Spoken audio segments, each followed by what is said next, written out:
Hey guys, tonight we arrive at a place where silk drips from archways, where horse hooves tap in rhythm to flutes, and the smell of saffron hangs so thick in the air you might just sneeze golden dust. You're standing outside the ancient gates of Samarkand, not the kind of gates that creak open on rusty hinges, but tall, tiled triumphs to geometry and grandeur. And inside? A wedding. No, the wedding. 80 days of music, feasting, astronomy, unexpected poultry incidents, and at least one camel-related scandal. You probably won't survive this. Not because of danger, no, nothing like that, but because it's all too rich, too loud, too strange to believe it ever truly happened. So, before you get comfortable, take a moment to like the video and subscribe, but only if you genuinely enjoy what I do here. Let me know in the comments where you're tuning in from, and what time it is there. Now, dim the lights, maybe turn on a fan for that soft background hum, and let's ease into tonight's journey together. You arrive on the third day of the moon. Dust still clings to your robe from the road, one of the caravan routes that spider across the belly of Asia. You weren't planning to come to Samarkand. Really, no one plans to stumble into history. But here you are. And there they are. Tents, everywhere. Not your average canvas lean-tos either. These are silken pavilions stitched with phoenixes and constellations. Some are large enough to contain trees. Others have floors tiled with blue and gold. Not stone, tile. Like someone decided a palace should be portable. Servants dart between them, carrying bronze trays piled with candied walnuts and rosewater sherbets. A falcon flaps past your ear, chained at the ankle to a boy's glove. It squawks like it knows it's seen something important. You look up. Minarets stretch into the sky like frozen sound. The domes of the city shimmer like spilled ink. And somewhere inside those walls, someone just rode a horse into a dining room. But we'll get there. This is Samarkand, jewel of the Timurid Empire, and the most unlikely place to host a party this extravagant. It's 1441. The host? A man who prefers star charts over court charts. Ulugh Beg, grandson of the great Timur, yes, that Timur. The one who had pyramids of skulls built and thought modesty was for fools. Ulugh Beg is different. He teaches math at his own madrasa. He commissioned one of the largest astronomical observatories of the medieval world. And despite his terrible taste in cousins, he's decided to throw an 80-day wedding for one of them. You're still standing near the gate, dumbstruck. The guards don't mind. They've seen a lot of dumbstruck lately. Behind you, a traveler complains loudly about the heat. He's wearing wool. That's on him. Somewhere nearby, someone bangs a drum shaped like a turtle. That's not a joke, it's actually shaped like a turtle. The skin is tight, the sound sharp. A man in green robes calls out, "Clear the path," and a procession thunders past. Horses, camels, musicians, dancers, jugglers, at least 3 people pretending to be lions. At the very end, a single, slow-moving ox, pulling a cart carved entirely out of salt. It's sweating, the cart, melting slightly, and you can't help but wonder, why?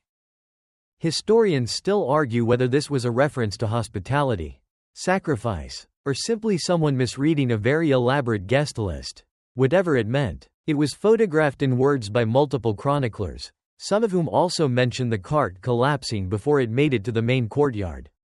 A salty tragedy. You walk on, through swaying tapestries and citrus trees and planters. Birds imported from India chirp at intervals so precise. They must have been trained. One of them whistles the opening notes of a love ballad. You whistle back. It ignores you. Fame has changed it. Ahead, you see a group of dancers spinning slowly in pale blue silk. Arms raised as though balancing invisible planets. Their feet barely touch the mosaic path.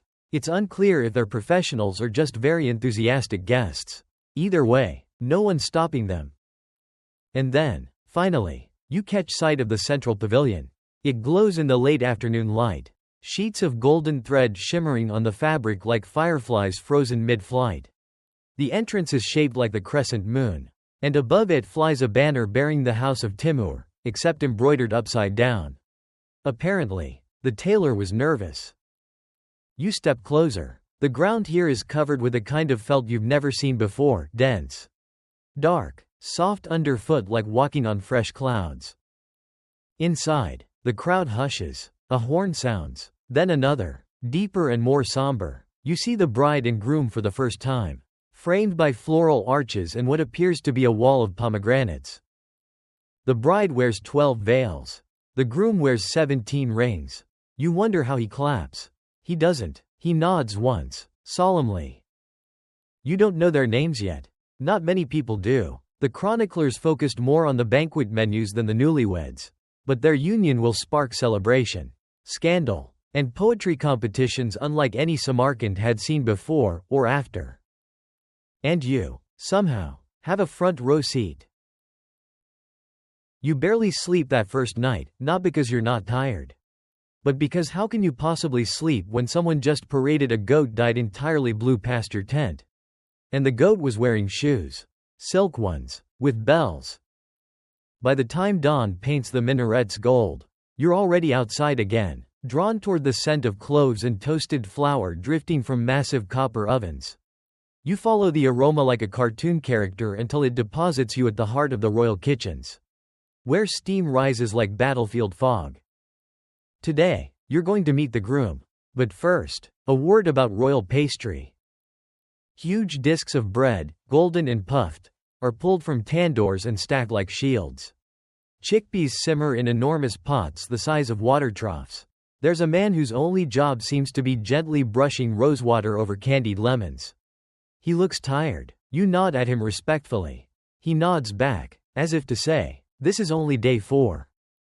Then comes the announcement. The groom approaches. Trumpets made from spiral seashells shriek overhead, and you are gently shoved aside by a passing envoy carrying what appears to be a glowing eggplant? Let's just assume it's symbolic. And there he is. The groom, Muhammad Juki Mirza. Not quite famous, not quite forgotten, nephew of Ulugh Beg, grandson of Timur the Lame, conqueror of half the known world. His lineage is impeccable, though his mustache is still figuring things out. He's young, about 22, dressed in a sherwani stiff with pearls and mathematical precision. His face carries the look of someone both thrilled and vaguely terrified. Like he's about to take an exam written by a comet. Historians still argue whether Juki was genuinely beloved by his uncle, or whether this marriage was a strategic alignment with Persian nobility, wrapped in marzipan and mirth. Either way, Ulugh Beg spares no expense. A historian named Hafiz-i Abru once described the Timurid court as a garden of logic surrounded by peacocks. You see the truth of that now as Juki's wedding procession slinks forward, flanked by scholars quoting Ibn Sina, sword dancers spinning like top-heavy dreidels, and elephants draped in astronomy charts embroidered in indigo. An old man beside you mutters, "That elephant is misaligned with Saturn," and you nod, wisely, pretending to understand. The bride remains unseen today, cloistered in a separate compound. You're told she is a noblewoman from Herat, chosen for her grace, her family's impeccable library, and a voice said to calm stampeding yaks. You make a mental note to hear her sing. As Juki passes, people bow deeply. You half bow. You're not sure of the protocol. Someone offers you a dried fig wrapped in gold leaf. You eat it out of fear and politeness. It tastes like sugar and 10 years of taxes. Juki nods politely to the crowd, his ceremonial cape trailing behind him like a comet tail. His gaze is serious. He is not Ulugh Beg, not a stargazer or a philosopher, but he carries himself like a man aware that history has paused for a moment to take notes. Then he's gone, swept up into the swirl of dancers and drumbeats and ribbon throwers who appear to be juggling balls of fire soaked in cinnamon. Later that day, back among the smaller pavilions, you overhear 2 cooks arguing over the proper ratio of dates to almonds in the royal kagane, a kind of sweet fried pancake served in spirals. One swears by 3 to 1. The other? 1 date per guest. No more, no less. Neither notices the monkey behind them making off with a small jar of honey. You walk through the wedding encampment, beginning to understand the scale of what's unfolding. This isn't a banquet, it's a campaign. Dozens of artisans craft ice sculptures from mountain snow dragged in on camelback. Street performers reenact legendary love stories in 5 languages. And somewhere in the distance, You hear what can only be described as a goat yodeling. You don't question it.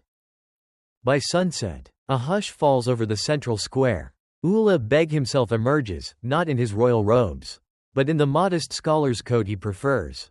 On his head, a plain white turban. On his lips, a smile both fond and fatigued. He raises a hand. The music stops. The crowd leans in. He begins to speak, not of conquest or bloodlines, but of stars. He reminds the assembly that while weddings unite families, the heavens remind us of greater order. He quotes Al-Tusi. He recites the names of the planets as they were known in Persian. He gestures upward, to the deepening velvet of the sky, and thanks the Creator for time itself. The groom bows deeply. A comet is predicted that month. He says, a lucky sign, unless, of course, it's not. Historians still argue whether Ulugh Beg saw such omens as superstition or science, but tonight, he plays both sides beautifully. When he finishes, 1,000 paper lanterns are released into the sky. Each carries a verse, a name, or a wish. One floats close enough for you to read. May the groom remain as patient as Saturn, and the bride as radiant as Venus. Then it drifts upward, swallowed by night. The fifth morning rises with music, not played, but cooked. Someone somewhere is frying spices in ghee, and the scent travels faster than any messenger. You wake to a warm breeze, heavy with coriander, cardamom, and the vague promise of something deeply fried. You follow it, barefoot across silk carpets stretched over the ground like prayer mats for giants. You find the kitchens again. Or rather, they find you. They've multiplied. What was once one enormous cooking pavilion has split into 5, each representing a different province under Timurid rule. Today, the wedding enters its culinary phase, a rotating, edible tribute to imperial diversity. It's breakfast, lunch, diplomacy, and bragging rights all rolled in sesame. Your first stop? Khorasan Pavilion. Their specialty: steamed dumplings stuffed with lamb and quince, shaped like tiny stars. You bite one and immediately forget your own name. A woman hands you a bowl of apricot soup and asks if you've ever eaten while sitting beside a retired astrologer and a tame leopard. You admit you haven't, until now. The astrologer is telling a story. Not about stars, but about sugar. There are 4 types of sweetness, he says solemnly, but only one opens the third eye. You glance at the leopard. It seems skeptical. As you nibble candied dates soaked in rosewater, the pavilion starts to fill with performers, musicians, poets, even a one-eyed storyteller who claims he once beat Ulugh Beg in a chess match using only his left hand. Historians still argue whether this match occurred or was metaphorical. Either way, the story ends with someone accidentally drinking lamp oil. Nobody seems particularly upset. Next, you wander to the Fergana tent, where a man is slowly roasting a whole sheep over almond wood coals while singing in Uzbek. Another guest leans over and murmurs, his family's been roasting that recipe since Genghis Khan mispronounced it. You're not sure what that means, but it sounds authentic. You're offered a bowl of something they call sir, a yogurt soup with herbs and crushed ice. It smells of dill and history. A little sour, a little cold, like something a general might drink after a failed siege. You love it. Then, music. Rhythms you can't place. Melodies that rise and fall like sand dunes. Percussion that sounds like galloping hooves. This is the Sogdian dance, a holdover from pre-Islamic Central Asia. Woven into the wedding by dancers whose costumes glitter with coins sewn edge to edge. The lead dancer wears a silver mask and carries a staff carved like a serpent. You watch, enchanted, as the troupe tells a wordless story of a phoenix that builds its own cage and then burns it down. Someone near you whispers, it's symbolic of marriage. You pretend to nod wisely, though you're still thinking about soup. By now it's midday, and the shade is crowded. You duck into the Herat Pavilion, where a boy no older than 10 is reciting poetry so mournful even the falcons look down in solemn respect. The verses are in Persian, their cadence hypnotic. You don't understand every word, but the sound alone is a balm. Someone hands you a scroll with the groom's horoscope. It's been calculated to the minute of his birth using Ulugh Beg's observatory tables. You read, Venus ascends in the 3rd house. Great joy. Minor betrayal. Unexpected melon. Intriguing. And now, at last, the bride. A procession begins, not loud, but deliberate. She doesn't arrive on a horse or in a litter, but walks under a canopy of peacock feathers, held aloft by 12 women dressed in matching robes of midnight blue. Her name is Bibi Anissa. She is quiet, but her eyes, lined in kohl, fixed forward, speak volumes. You don't see her smile, but you sense one. She wears a crown of woven silver and fresh jasmine. Her veil sparkles not from gems, but from embroidery, thousands of threads pulled through fabric so fine it flutters with her every breath. The air around her carries the faint smell of sandalwood and something older, perhaps frankincense. Or just memory. The 2 lines of guests bow low.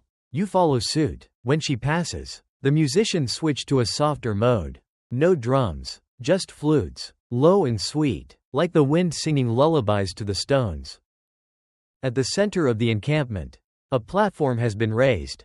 There, beneath the great tent of constellations, its ceiling painted with celestial charts from Ulugh Beg's observatory, the bride and groom finally meet. They do not speak, they simply sit, hands resting on embroidered cushions, eyes downcast. This, you're told, is tradition. The first words will come later, and only in private. For now, the silence is ceremonial, sacred. You listen to it, and oddly, it feels louder than the music ever did. A poet rises. He recites a new verse written just that morning. It's about saffron, and longing, and how even stars can feel lonely without someone to orbit. You think about how weird it is that romance, in every century, always finds a way to be slightly corny. But it works. Above you, a fabric disc slowly turns, suspended on invisible threads. It's been painted to mirror the sky's current star map. Historians still debate who designed it, but agree it's the first known attempt at a rotating celestial display in a wedding setting. You stare upward, the stars spinning gently. Someone nearby sighs contentedly. Someone else is snoring softly. The ceremony closes not with a kiss or fanfare, but with tea. An enormous samovar, taller than you, is wheeled out. It steams and groans like a dragon retired into hospitality. Dozens of cups are poured, each flavored slightly differently. Yours has notes of orange peel and cardamom. You sip, and the taste lingers. As evening approaches, lanterns blink into life, incense curls upward, and the couple, still mostly silent, rises together and exits beneath a new canopy. This one of flowering branches. The crowd disperses slowly, unwilling to break the spell. And you? You walk back toward your borrowed tent under a sky that looks just a little closer than usual. The 6th day dawns with a sound not unlike 1,000 pigeons being politely applauded.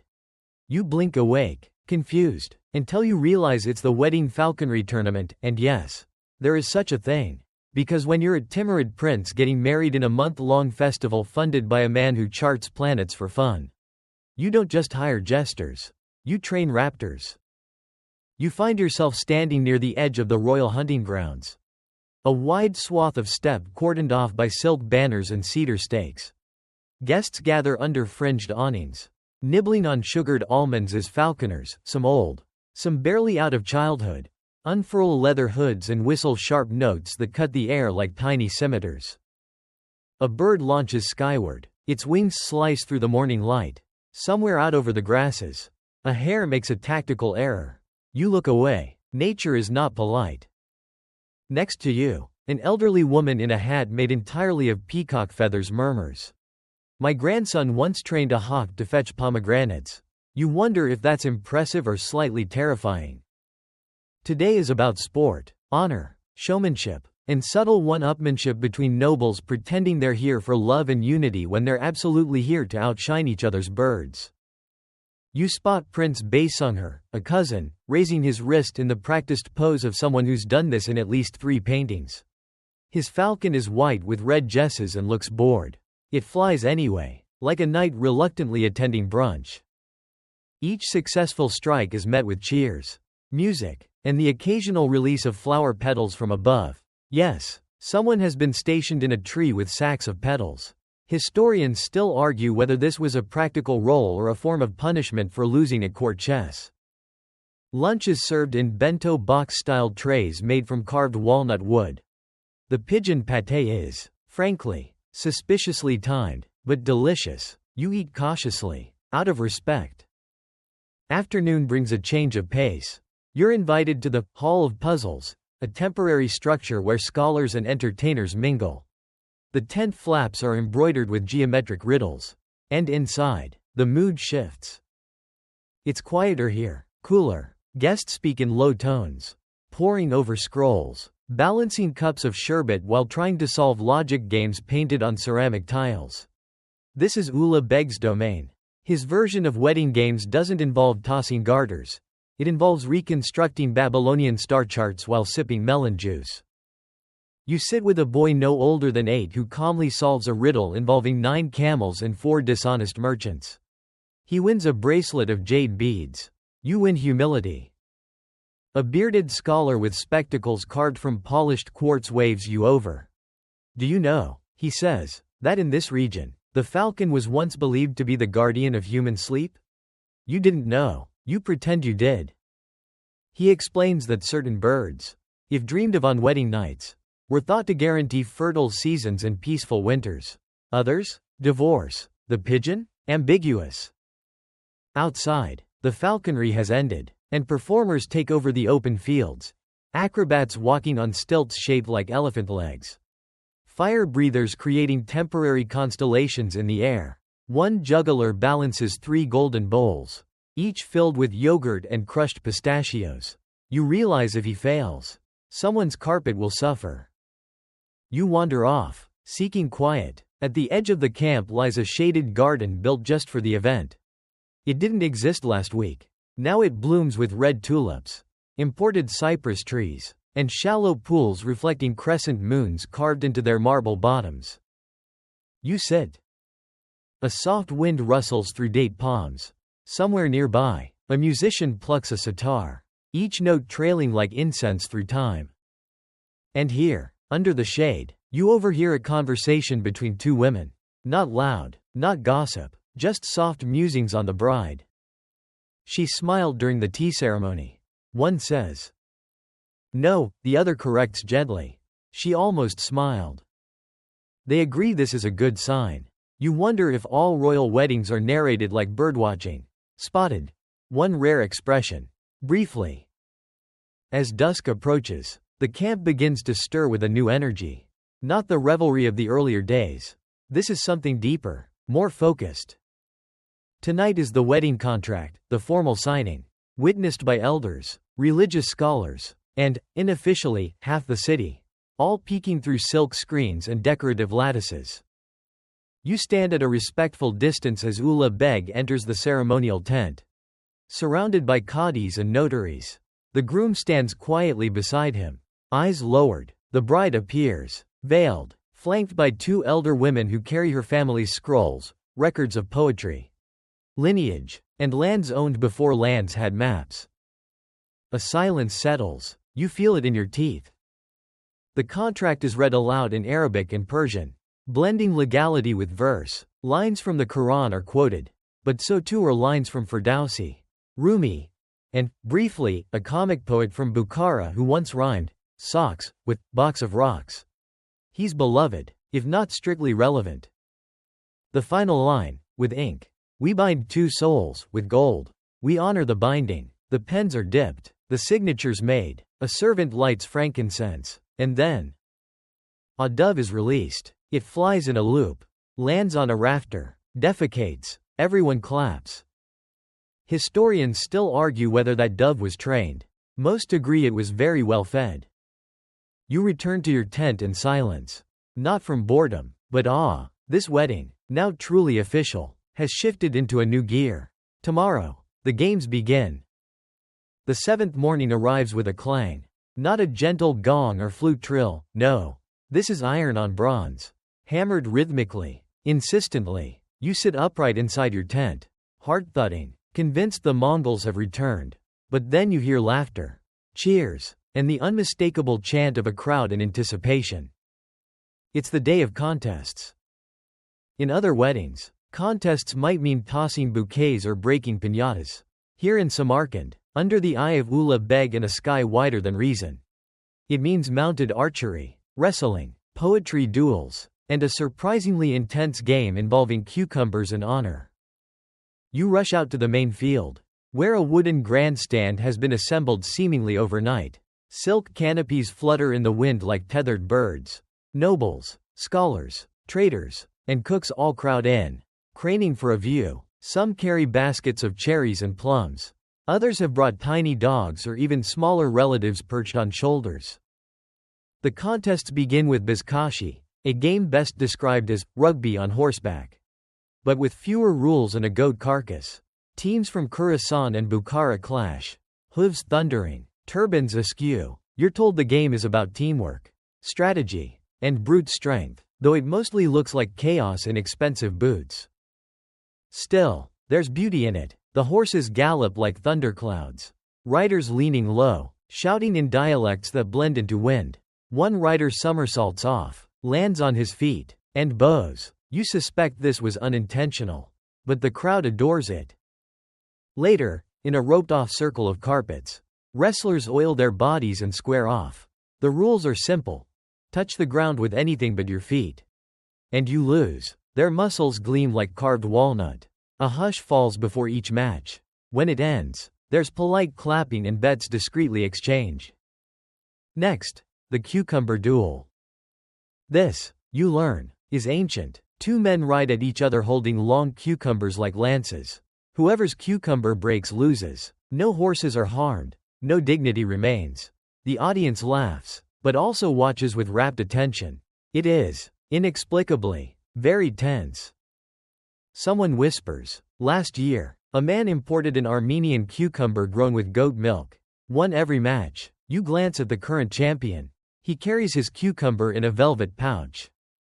After the dust settles, it's time for the poetry duel, less physical, but no less brutal. Two scholars sit cross-legged beneath a canopy of embroidered moons. Each recites a verse. The other must answer with rhyme, wit, and unexpected historical allusions. First man. Her eyes like the tigress, winding and unpredictable. Second man. Her patience like Baghdad, besieged but never surrendering. Gasps. Applause. Someone faints. A young girl wins a special prize for comparing her mother's love to a well-trained camel, steady, expensive, and never spitting unless provoked. Ulugh Beg himself chuckles. One mainstream historical note. This form of public poetic sparring, known as mujadala, was popular across many Muslim courts. From Cordoba to Delhi, historians still debate whether it genuinely shaped politics, or simply allowed powerful men to show off without drawing swords. You wander through the food stalls between events. Today, the theme is round and roasted. You try a meat pie shaped like a snail shell, an eggplant stuffed with raisins and lamb, and a mysterious pastry filled with something that crackles like sugar but tastes like thunderstorm? You ask what it is. The cook winks. Mountain salt and lightning fruit. You decide not to follow up. Elsewhere, jugglers throw scimitars. A boy balances a stack of glazed plates while reciting multiplication tables in Greek. A woman leads a trained goat through a maze made entirely of saffron thread. The goat wins. As the sun dips low, a new event is announced, the wedding maze. This, you're told, is a symbolic game. A temporary labyrinth has been constructed from cypress branches and silk panels. Inside, challenges, riddles, metaphors, and at the center, a prize wrapped in cloth. Guests may enter in pairs, but only leave once they answer the final question. What binds what is unbindable? You pair with a woman named Layla who carries a quill behind her ear and calls herself a philosophical beekeeper. She solves the first riddle instantly. What has roots but no leaves? Answer.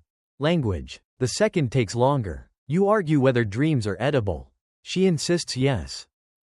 Inside, the maze is lit with tiny oil lamps floating in bowls of water.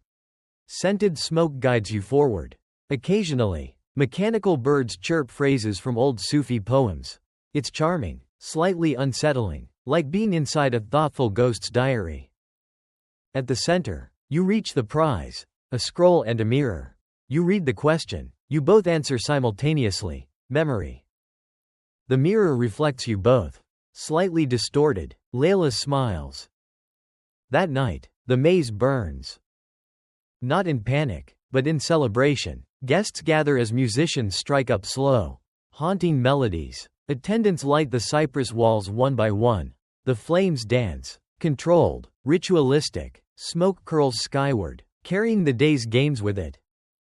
Why burn it? Someone asks. To remind us that joy isn't meant to last, says a nearby monk, sipping something fragrant. You fall asleep later that night with that phrase ringing in your ears, and the scent of roasted eggplant clinging to your dreams. Morning greets you with a soft glow and the smell of rosewater.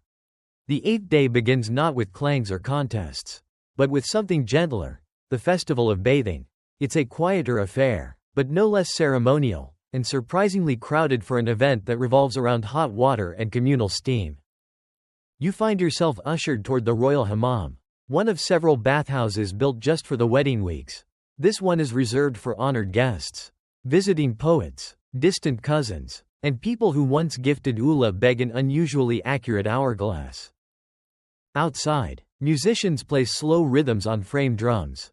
Servants move gracefully between wooden tubs filled with warm milk, trays of candied fennel seeds, and bundles of freshly cut willow switches for massage or penance, depending on the user. You step inside. Steam wraps around you like a lullaby. The ceiling curves above, painted with silver stars on blue. Candlelight flickers off marble walls. You notice that no one speaks above a murmur here, as though loudness would shatter something sacred, or fog up the mosaics, which honestly seem priceless. The hammam isn't just for cleanliness. This is a ritual of renewal, a symbolic washing away of worldly dust before stepping deeper into the sacred cycle of marriage, family, and destiny, and, incidentally, an excellent place for gossip. You settle beside an elderly man with eyebrows that could have their own titles. He's scrubbing his feet with lemon salt and humming a Sogdian folk tune. Did you hear? He whispers. The bride's cousin tried to seduce a court astrologer last night? You feign shock. Really? He chuckles. No, but you looked delightfully scandalized. You learn things here you can't hear outside. Which dishes caused heartburn? Which poems offended an ambassador? And that someone tried to ride a ceremonial ostrich after too much pomegranate wine. The ostrich won. A mainstream fact. Public and private bathhouses were centers of community life in the Islamic world. From Cairo to Córdoba, they served not just hygienic but also spiritual and social purposes. Historians still argue whether women's hammams were centers of quiet resistance or merely places to complain about husbands. Back in the hammam, a woman anoints your wrists with oud oil and offers you a chilled slice of quince. It's the texture of wax and the taste of sunlight. Somewhere in the mist, a lute begins to play a lullaby older than vowels. Outside, the sun climbs, and the day shifts. Now it's time for the Feast of Spices. This is not a meal, it's a symphony. You walk into a garden lined with trellises, each woven with pepper vines, cardamom blossoms, saffron threads dangling like miniature banners. Incense spirals upward from clay dishes. Servers in crimson robes hand out spice-tasting spoons carved from apricot wood. You try cumin syrup over chilled figs. Then turmeric jam on sour barley crackers. Then, disaster, clove pudding. It tastes like a library fire. A child nearby begins to cry from the same dish. You both recover. But not all is horror.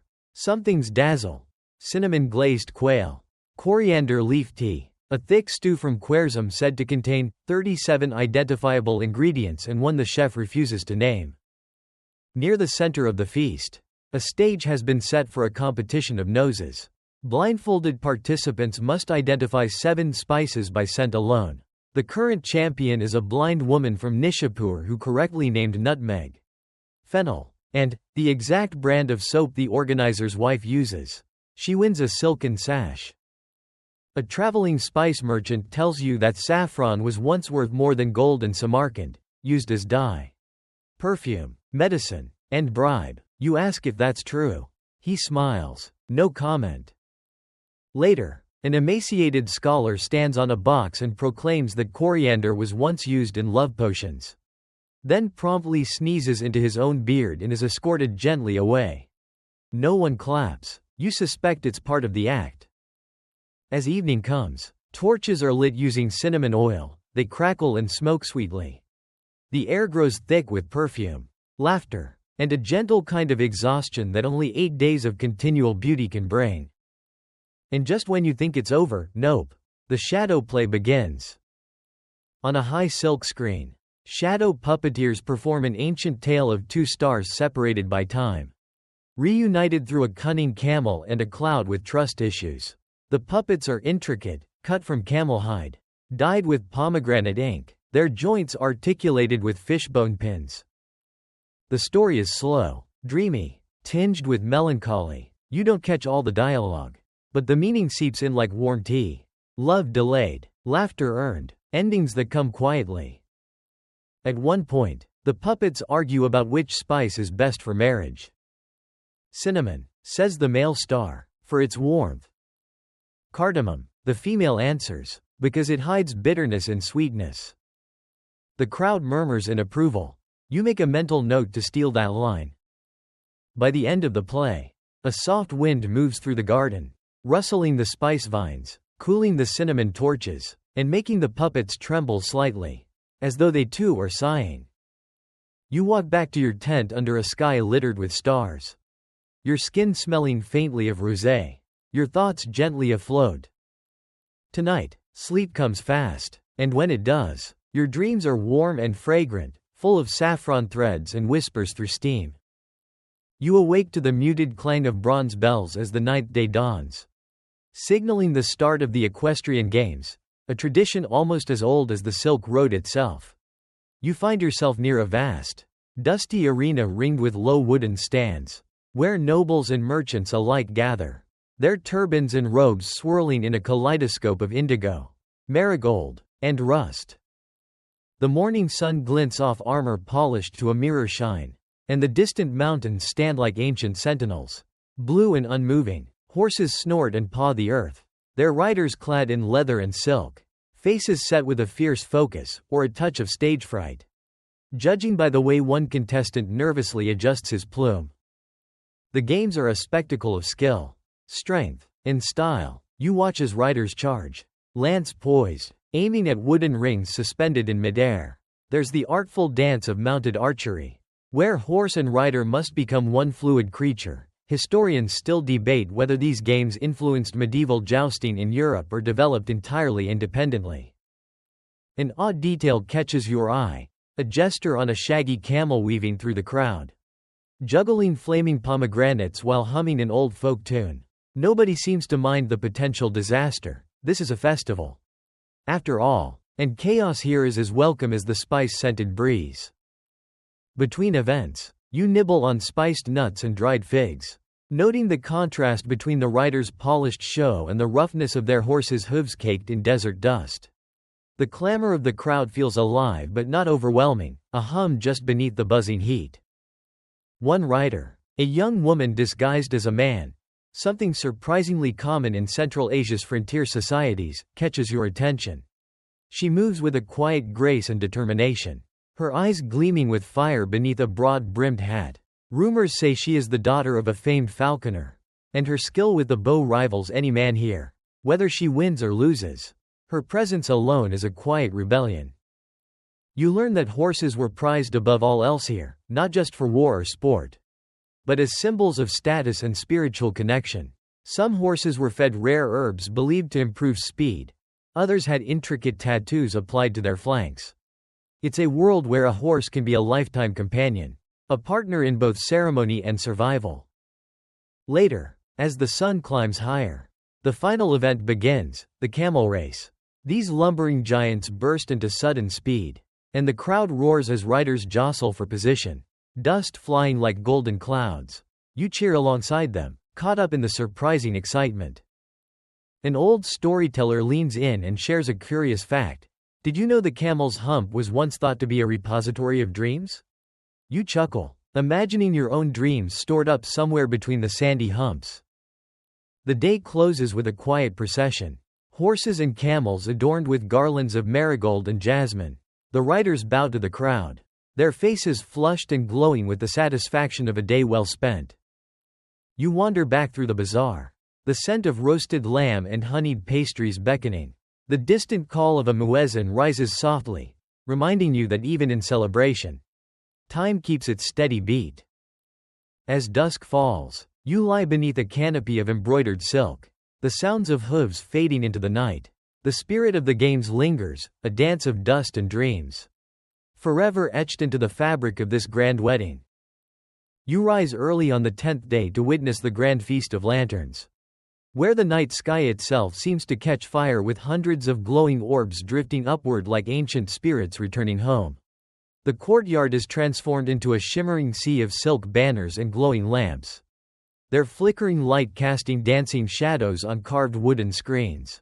Women in flowing robes embroidered with gold thread move gracefully between tables piled high with fragrant rice dishes, spiced meats, and honeyed fruits. The feast is a sensory tapestry, blending sights, sounds, and tastes into a slow, soothing celebration of abundance. You notice how the guests sip from delicate ceramic cups filled with thick, sweet sherbet, a cooling balm to the warm evening air.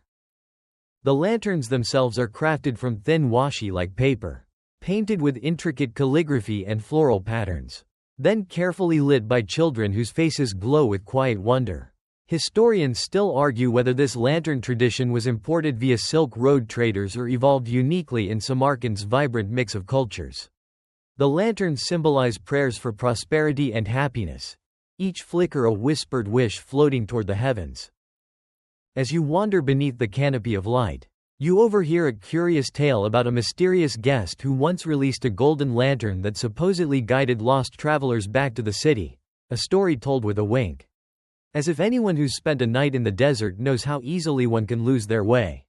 Nearby, musicians softly play the dutar, its strings humming a lullaby that blends seamlessly with the gentle clinking of silverware and soft laughter. The night deepens, but the feast continues with no rush. Servants glide between the tables carrying bowls of saffron-infused pilaf and platters of fragrant kebabs. You savor the warmth of cardamom and rosewater in every bite, feeling as if the flavors themselves are weaving a spell of calm and contentment. The mingling scents of spiced nuts and burning sandalwood create a sensory cocoon that seems to hush the outside world.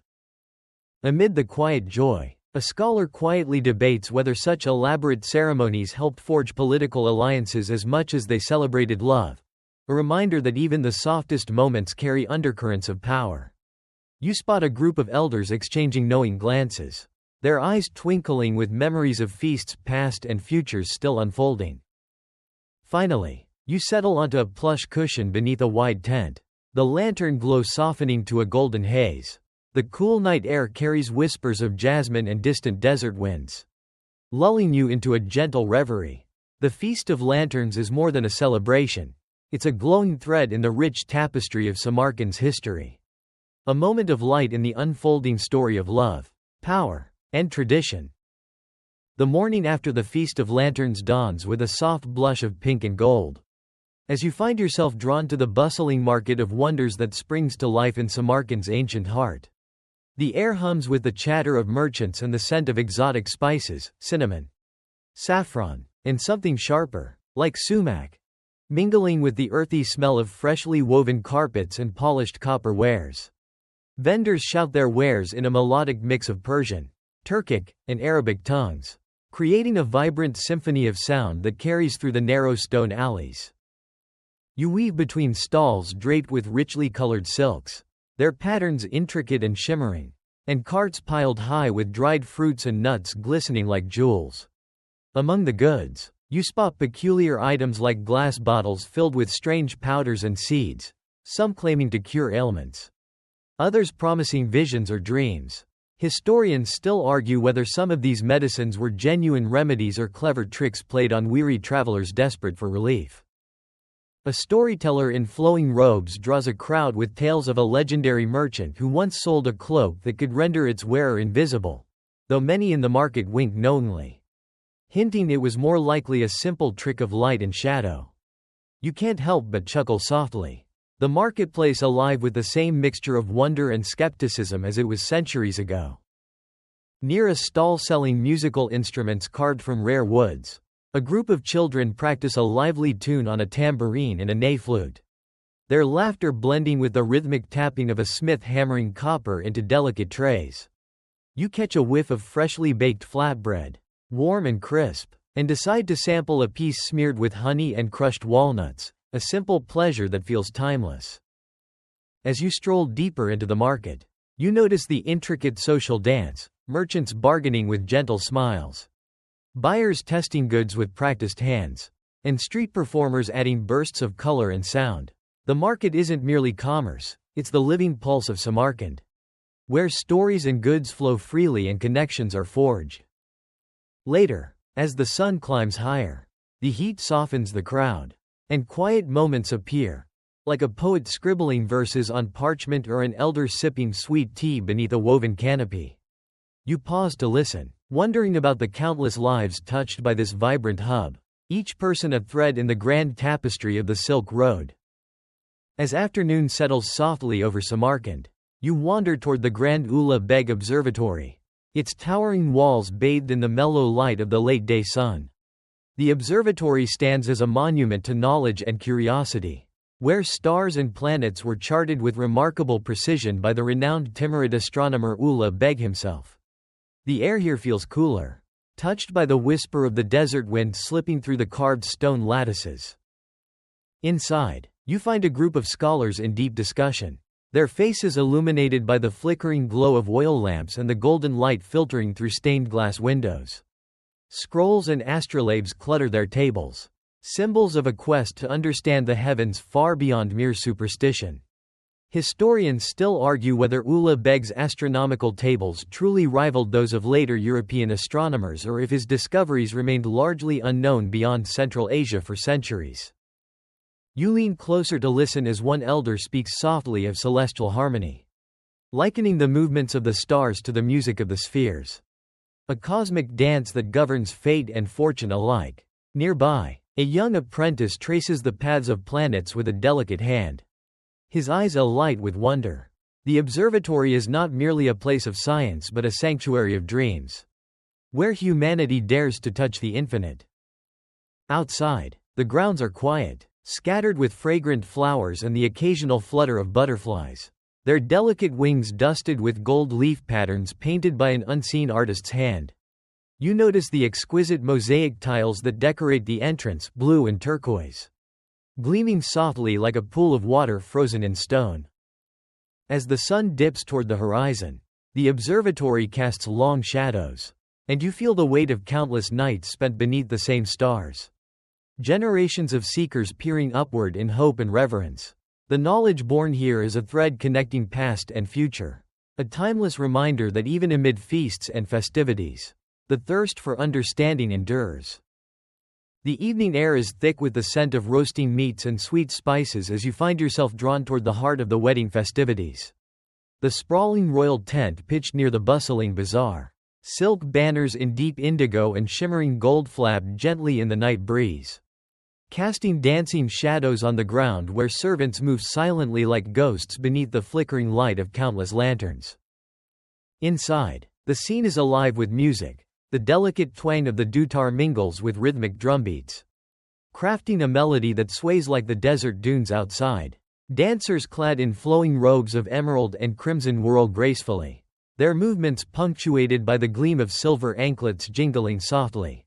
This celebration, you realize, is not just a wedding, it is a grand symphony of the Timurid Empire's wealth and culture, stretching on for 80 days and nights.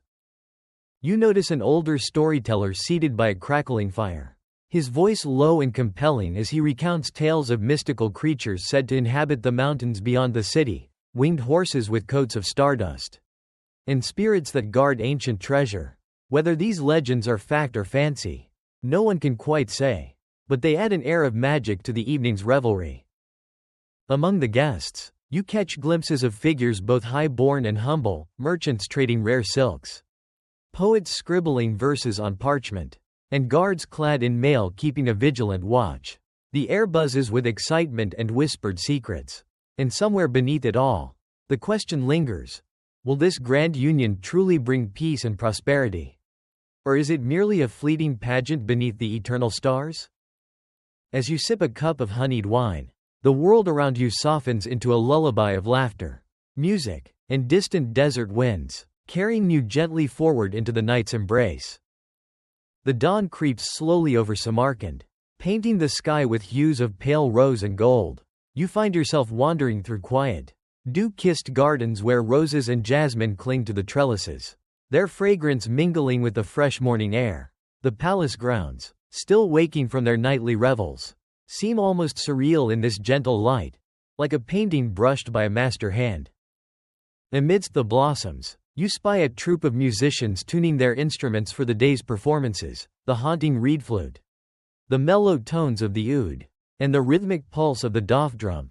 Their melodies are said to soothe the soul, and as they play, the sound drifts over the marble fountains, creating ripples of calm on the surface of the water.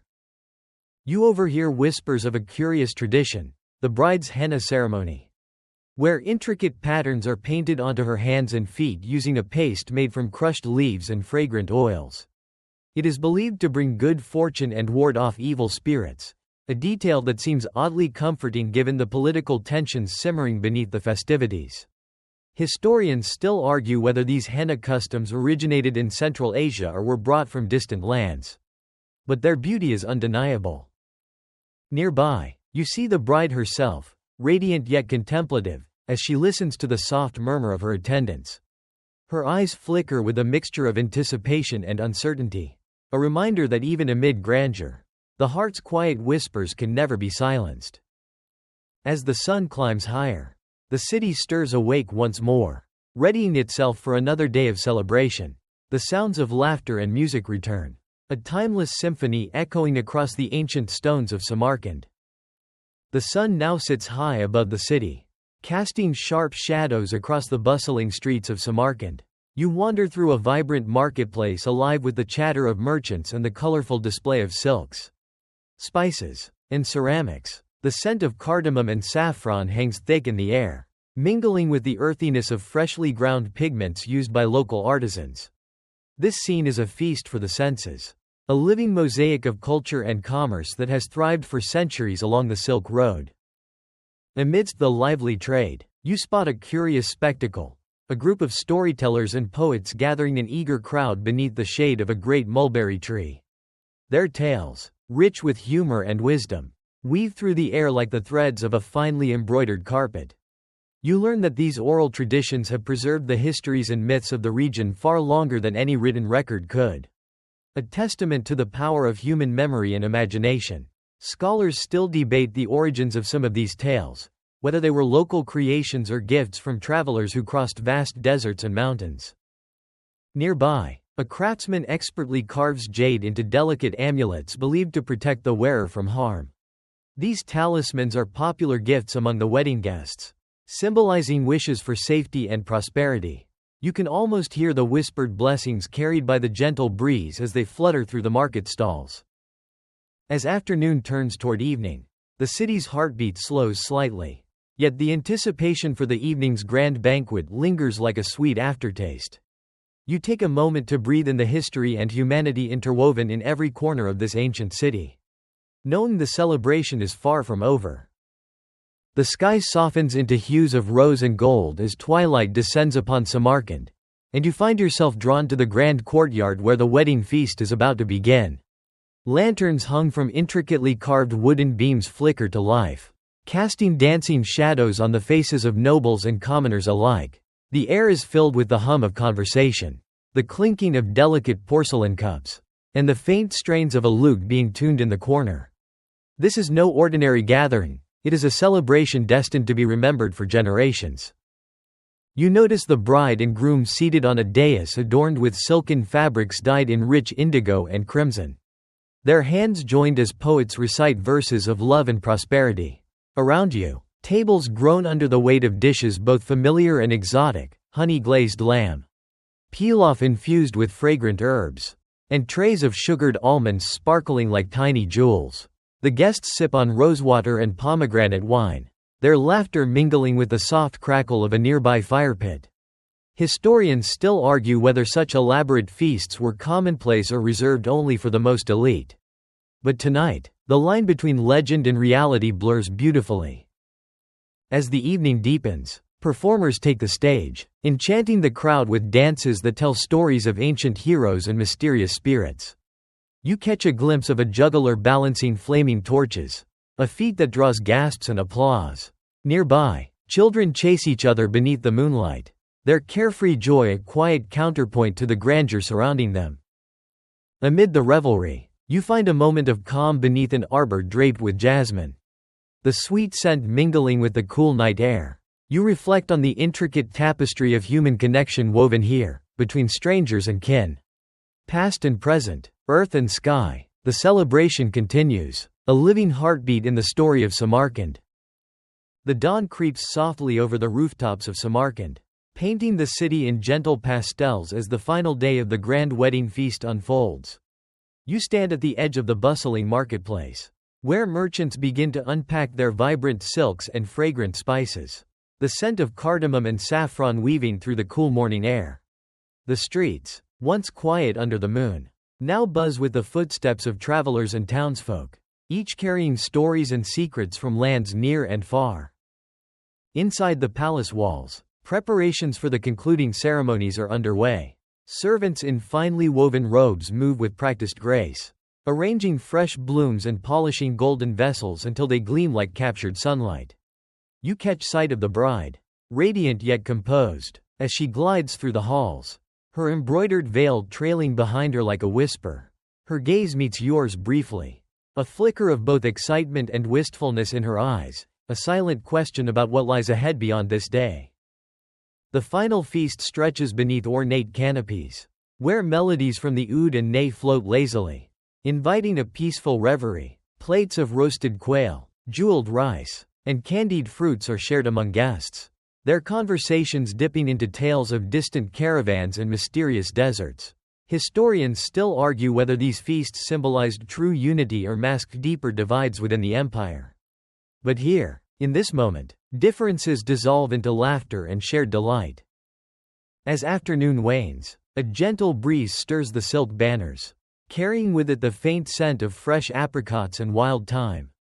The crowd gathers for the last blessing, voices rising softly in unison, a chorus that feels both ancient and eternal. You feel the weight of time shift, the stories of Samarkand folding gently into the folds of memory. Now, as twilight beckons again, you breathe deeply, savoring the stillness that follows such vibrant celebration. The echoes of music and laughter linger like the last notes of a cherished lullaby. And you realize that the feast, much like history itself, is both an ending and a beginning.